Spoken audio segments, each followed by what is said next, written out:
Imagina fabricar piezas de plástico precisas, resistentes y de alta calidad para diferentes usos, ya sea industriales o en la ingeniería, con propiedades adecuadas a las necesidades de las personas y de fácil acceso. Bien, mi nombre es Fernando y formo parte del equipo 6 de procesos de manufactura ICAM, donde hoy les hablaremos sobre el proceso de inyección de plásticos. Los vasos que usamos para tomar agua, las defensas de los coches, aislantes, tenis, engranajes y más son el resultado de la inyección de plásticos. Este es un proceso de manufactura utilizado para producir piezas de plástico en grandes volúmenes y con una alta precisión en dimensiones para su moldura. Este se lleva a cabo al fundir gránulos de plástico e inyectar ese material fundido a alta presión dentro de un molde cerrado, donde se enfría y se solidifica, tomando la forma deseada de la pieza a realizar con formas complejas.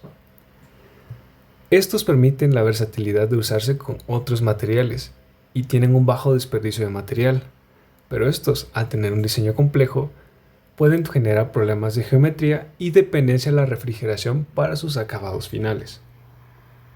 Hemos visto la definición del proceso de inyección de plásticos, ahora veremos los productos terminados que podemos conseguir mediante este proceso. Mi nombre es Karen Hernández Limón y les hablaré sobre este tema. Los productos terminados que se pueden conseguir mediante este proceso son muy extensos y variables. Se pueden conseguir desde piezas muy pequeñas, tanto grandes, piezas de precisión, piezas con formas precisas e incluso complejas. Esto ayuda mucho a la industria, ya que con esto podemos construir piezas complejas de un solo proceso, no como antes que se hacían mediante varios procesos, varias máquinas. Con esto podemos conseguir varios productos terminados en los cuales pueden destacar componentes automotrices, envases, embalajes, artículos de consumo diario, equipamiento médico y partes industriales. Con esto podemos ver como en la parte izquierda se muestra canastas, partes de tablero de un auto, roscas, las pinzas como de presión, incluso como pueden ver en la parte de abajo automotriz, se pueden ver varias partes como pueden ser tubos de plástico, piezas de presión que son hechas a medida para que al momento de hacer ensamblajes queden perfectamente sin necesidad de más conexiones. Con esto los productos terminados nos han ayudado mucho en seguir avanzando y con el consumo económico, ya que con esto podemos tener mejor calidad y una producción masiva en las industrias, lo cual ayuda mucho en la calidad y en la rapidez de todos estos productos. La materia prima usada para la inyección de plásticos son los termoplásticos, en forma de pellets y aditivos que cambian las propiedades de estos dependiendo de lo que se requiera. Primero, los termoplásticos al incrementar su temperatura pueden moverse con más facilidad cuando se someten a fuerzas externas de formado, y cuando estos se enfrían, regresa a su dureza y resistencia originales con la posibilidad de ser reversibles. Segundo, tenemos los aditivos, que son compuestos químicos o materiales que se combinan con los termoplásticos para mejorar las propiedades de estos rompiendo cadenas de polímeros, absorbiendo energía o liberando gases para hacer espumas. El siguiente listado muestra las propiedades más comunes de los materiales en la inyección de plásticos, donde se representa materia con la letra M y aditivos con la letra A. Primeramente, observamos que los materiales como el acrílico, que es ligero, policarbonato y polietileno coinciden que tienen una buena resistencia a los impactos, pero el poliestireno, a diferencia de estos, es propenso a fracturarse y absorber agua. ¿Dónde utilizamos estos? El acrílico es comúnmente usado en lentes, el poliestireno en espuma como unicel, el policarbonato en calaveras de los coches y el polietileno en partes de la carrocería de vehículos. Después tenemos al polisulfona que soporta altas temperaturas, policloruro de vinilo, acetales y ABS que coinciden en tener un mejor acabado superficial al endurecerse y buena resistencia. Pero al corroerse, el policloruro y la polisulfona de vinilo liberan gases tóxicos. Estos dos primeros cumplen con la función de usarse en tuberías, y los dos últimos pueden usarse como engranajes requiriendo lubricidad. Ahora hablaremos sobre algunos ejemplos de aditivos que se le añaden a los termoplásticos, como lo son la fibra de vidrio, el silicato de magnesio hidratado y la fibra de carbono, que coinciden en aumentar la resistencia de estos, con sus respectivas desventajas, como la abrasividad con los materiales de la fibra de carbono y el aumento de peso para la fibra de vidrio. Sobre las herramientas, equipo y las máquinas para la inyección de plástico. Las máquinas de inyección de plástico convencionales son utilizadas para piezas pequeñas, medianas o precisas, en las cuales se usan moldes de acero, aluminio u otros materiales resistentes. Pero pues todo va a depender de la cantidad y de la calidad que nosotros necesitemos hacer. En estas máquinas hay dos tipos de orientaciones, las cuales pueden ser la horizontal, que es la más común de ver y la más comercializada, pero también está la vertical. Con la vertical lo que nosotros queremos o necesitamos es para hacer productos, pero con una tolerancia muy cerrada. Por eso está en esta parte vertical, las cuales son menos comunes y son más utilizadas en la industria. De ahí siguen las máquinas de reacción e inyección, las cuales no son muy utilizadas, porque como pueden ver son pensadas para la producción de productos complejos, pero importa ahí más la química de reacción que tanto la inyección. Entonces sería como un complemento donde son en dos procesos. Las máquinas más modernas son del tipo tornillo alternativo o plastificante, que es como podemos ver en la parte izquierda, donde la parte A es la parte de plastificante y la parte B es con tornillo alternativo. Como podemos ver, las piezas que tienen una tolva, el cual es el recipiente donde vamos a colocar los gránulos, pallets o el polvo que nosotros vamos a fundir. En esto sigue el polvo, que como podemos ver es la materia prima en forma sólida, que es la que vamos a hacer plastificadamente, para después meterla en el pistón. El pistón, que también se le conoce como ariete, es un elemento que se mueve de hacia adelante hacia atrás para empujar el material fundido dentro del molde, que el molde lo podemos ver está en la parte final del pistón, donde podemos ver dos respiraderos, uno tanto arriba como abajo, los cuales nos van a ayudar a que haya pequeñas salidas para que escape el aire al llenar la cavidad. Este molde tiene que tener una fuerza de prensado de cierre, esto para que el producto salga lo mejor posible. En esta parte también tenemos los pernos eyectores. Con esto es un mecanismo que empuja una vez la pieza ya haya recibido todo el plástico. Estos pernos eyectores lo que hace es eyectar la pieza ya terminada. El plástico solidificante va a estar por la boquilla, la cual está conectada por el cilindro y el molde. También tenemos las zonas de calentamiento, en las cuales hay resistencias eléctricas alrededor del que funden el polímero. Ahí tenemos un separador o torpedo, el cual es un dispositivo que ayuda a homogeneizar el plástico fundido y dirigirlo a la boquilla. Tenemos también la cámara de eyección, que es una parte del cilindro donde se acumula el plástico fundido listo para ser eyectado, ya que como dijimos antes, tiene que ser calentado obviamente para poder inyectarlo, no es casi al instante. Y también tenemos nuestro mecanismo, tiene una zona de enfriamiento, lo cual nos va a ayudar a que se mantenga sólido el material en la entrada, evitando que se funda prematuramente. Y como pueden ver, en la zona B tiene casi todos los mismos elementos que en nuestra zona A, pero como podemos ver, lo que cambia es el cilindro por un tornillo giratorio. ¿Esto qué nos quiere decir? Al momento de nosotros girar para transportar el material mediante fricción y calor. ¿Esto qué quiere decir? Cuando nosotros metemos el material en la tolva, lo que va a hacer el tornillo va a hacer girar, y mientras esa fricción va a hacer que el material se funda. Y como pueden ver, el material poco a poco se va desplazando mientras vaya girando el tornillo hacia la boquilla, donde como anteriormente había hecho, entra en el molde.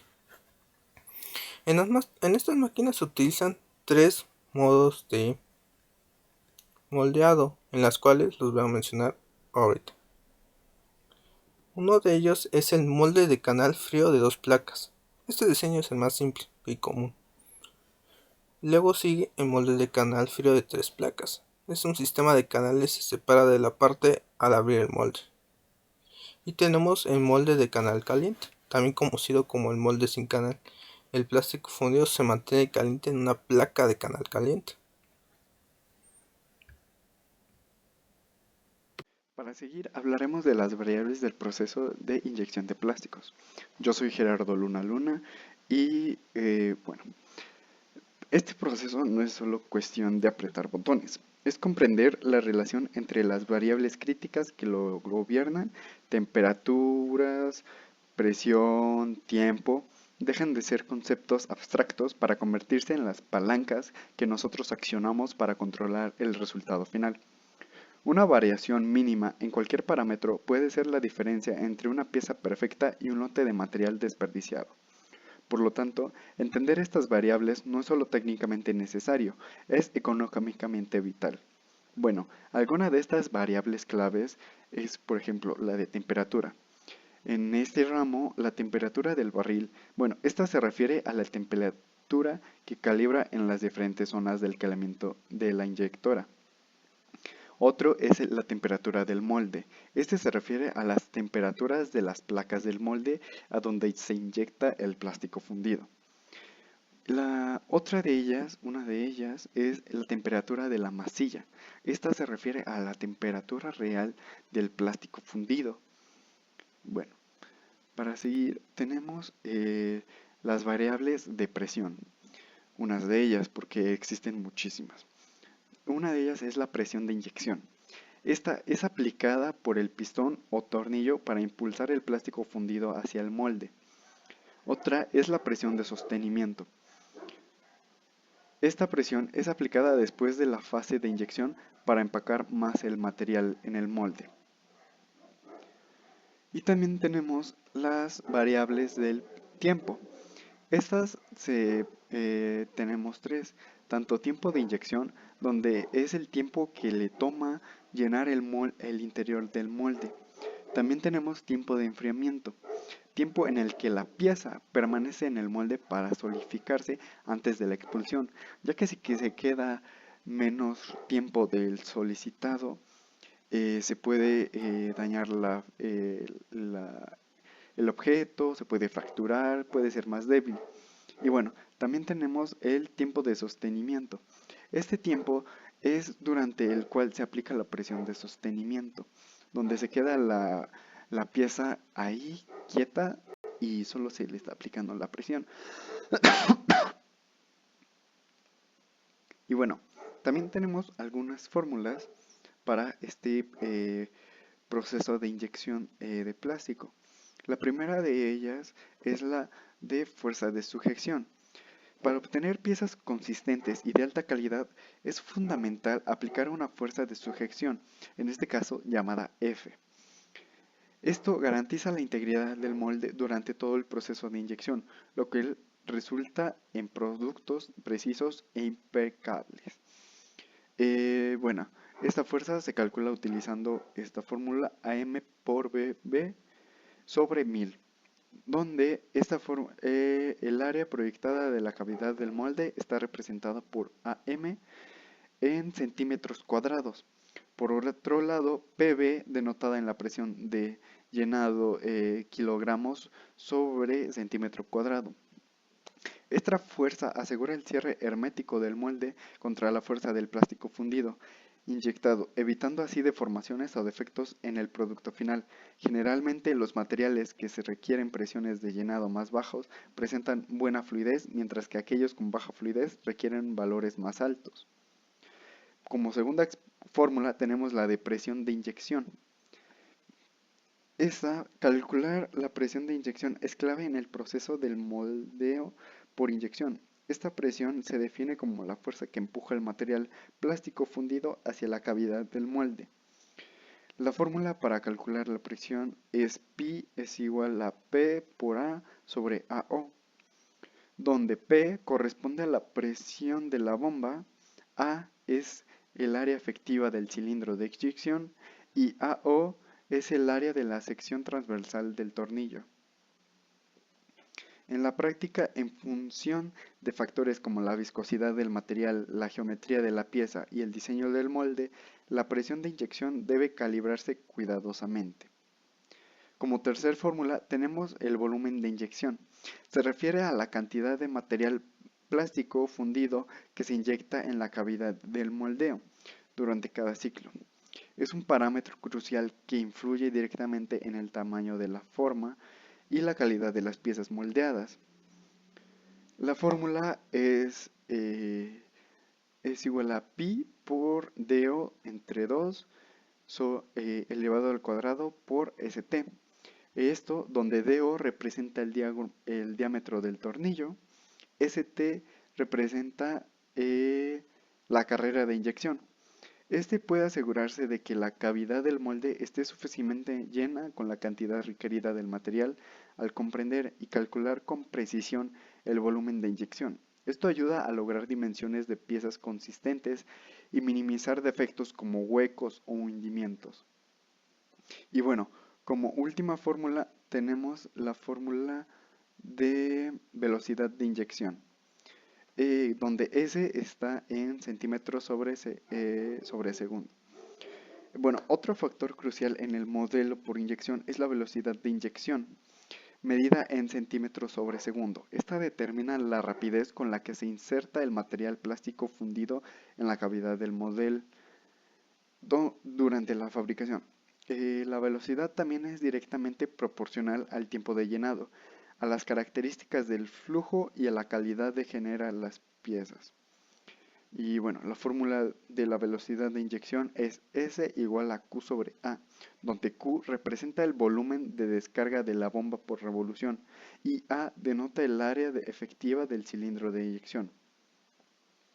Y bueno, estos son solamente algunas de las fórmulas que se pueden llegar a ocupar en el proceso de inyección de plásticos. Y nada, los dejo con mi compañero para seguir con este tema. Mi nombre es Edgar Morán Domínguez y ahora vamos a hablar sobre las velocidades y avances.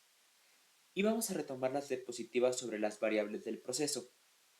Cuando hablamos de avances, nos referimos a los movimientos que realizan las máquinas, principalmente el del husillo, y también al movimiento del molde, que debe cerrarse y abrirse durante cada ciclo. Estos movimientos no son al azar, sino que están controlados por variables como la velocidad de inyección y la presión, que determinan la calidad final de la pieza. El primer movimiento más importante es el avance del husillo, como se puede ver en la foto. Este se desplaza hacia adelante, empujando el material fundido dentro de la cavidad del molde. Este desplazamiento tiene diferentes velocidades dependiendo de la fase, que son tres.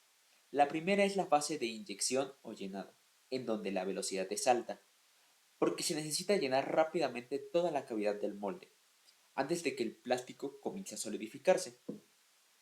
El segundo paso, entramos a la fase del sostenimiento o compactación. Aquí la velocidad baja, por lo que se incrementa la presión. Esta etapa es clave porque nos ayuda a compensar la contracción del material al enfriarse y evita defectos como huecos internos o rebabas. Y la última fase es la del enfriamiento, en donde ya no hay avance del husillo. El material se queda solidificado dentro del molde y más adelante los eyectores se encargan de expulsar la pieza. El segundo movimiento es el del molde, que se abre y se cierra en cada ciclo. Este también tiene velocidades controladas. Si se cierra muy rápido, este puede dañar la máquina o el molde. Y por el contrario, si se abre muy rápido, este puede deformar o romper nuestra pieza. Controlar las velocidades y avance en la inyección de plásticos es fundamental. Una velocidad demasiado alta puede provocar defectos superficiales, quemaduras o rebabas, mientras que una demasiado lenta puede dar lugar a piezas incompletas o con burbujas. Y como conclusión podemos obtener